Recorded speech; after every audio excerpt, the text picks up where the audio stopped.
Odds are these last two guides will be for your Patreon eyes only. There are just two heroes I want to touch on before TI7. One is going to be one of the most hotly contested heroes in the game, other than maybe Earthshaker, who I made a guide on last month. And the other will be picked once or twice. It'll be last picked, it'll go mid, and it will destroy. That hero is Ancient Apparition. And let's talk about why. Ancient Apparition 5 years back was picked only as a mid, but then, again, back then Lena was only a support and Zeus looked like a fat plumber, and yet, nothing about AA changed. The meta shifted, yeah, but he's still a great mid, he scales well with items, is a lane winner, and has good base damage and wants that level 6 fast. And the fact is, at least 2 teams know this going into the tournament. EG is one. Maybe when they're up against an Alchemist, Husker, Necro, Dazzle, Slark team, they'll spring it and win. Obviously, those heroes are all top of the chart for heroes AA counters because of their dependency on healing or regen, and it's pretty much that all the way down. But AA can also counter armlet heroes, high armor heroes, and heroes that don't like moving. But on the flip side, for some reason, his biggest counter is Beastmaster. And I don't know why. I straight up do not know why. He's got like a 20% win rate increase against him. Maybe it's because of split pushing? I don't know, maybe. I guess we'll find out by the end. Here's the normal skill build, and here's the crazy next level mid AA build. The one that Sumail will go.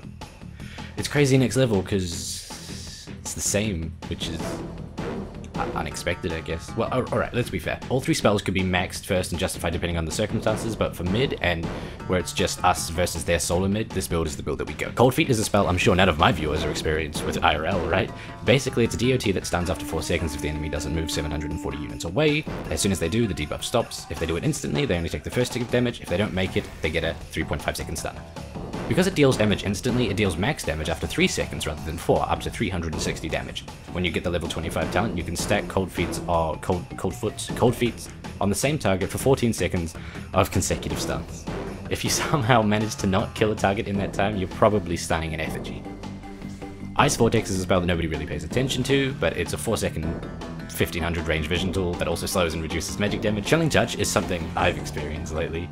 Feels bad, man. In game, it adds up to 80 damage to an ally's next 6 hits. It's magic damage that doesn't affect towers. It also slows attack speed to compensate, so seriously, stop using it to push towers. Luckily for us, you can left click on the buff icon to remove it from yourself, and Ice Blast. The reason people pick AA. It's the greatest spell in the game. The sheer amount of utility it brings to a team is crazy, and it's got a 45-second cooldown. You guys already know what this does. When you first cast it, it sends a tracer that you can watch on the mini-map, or on the real map, that travels at a speed of 1500.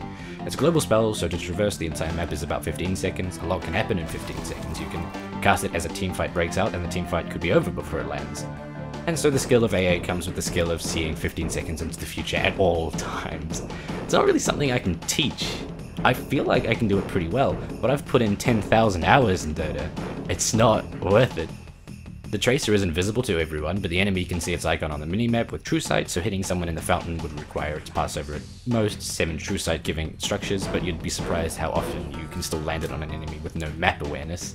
You can do that all the way up to 6k if you're lucky.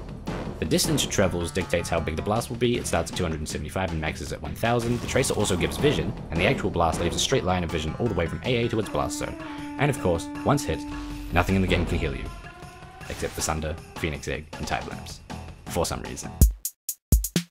No matter if it's you or Sumail, if either of you are taking AA mid, you will both go Tangos, Null Talisman. Pretty much do as Sumail does, and I'm pretty sure you'll be fine. You could argue that he's a pretty good player.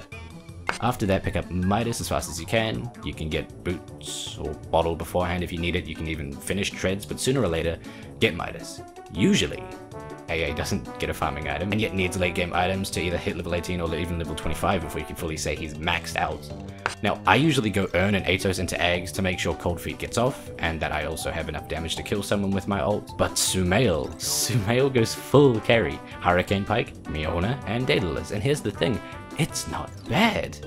It's in fact very good. AA has a pretty good edgy game. In fact, it's the same as Nyx or Ricky, 2 edgy heroes who need to stack edgy. And with naturally building Treads and Midas, you're working with 55 attack speed more. But there, that's the gist of it, really. Octarine Core can be picked up. You can stack 5 Ether Lenses if you want to see what happens. You can build Refresher and abuse this glitch where if you refresh during Ice Blast Tracer period, upon releasing, you fire 2 Ice Blasts instantly, or you can just finish the game. Obviously, when I started writing the guide, it was to prepare you for what you'll see at TI, and it probably won't be the last thing I mentioned, but then again, maybe it will.